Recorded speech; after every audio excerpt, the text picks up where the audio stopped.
baritone to show you today. This is number 806, and it's really fun to play, and it sounds really good. Really pleased with it.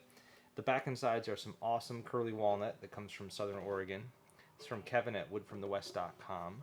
I have more of this if somebody wants a matching instrument.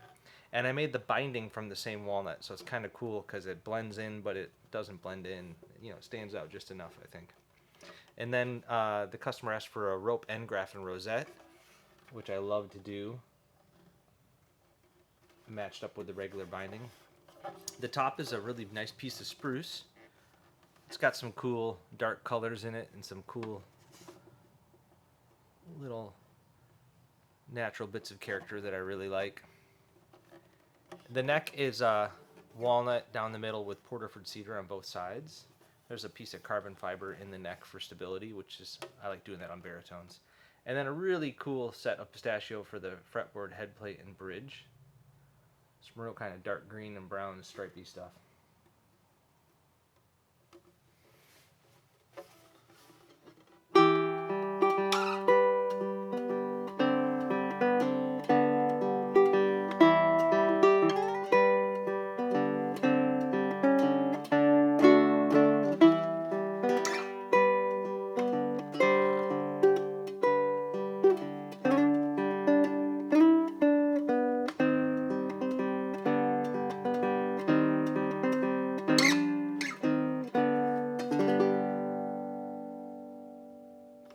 Yeah, it feels great. You know, a baritone to sound how I want it, it has to be pretty light.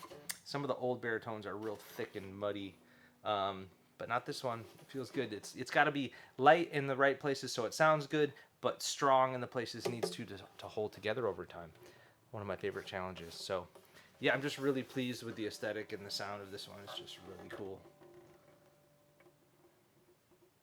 Number 806, ready to go. Cheers.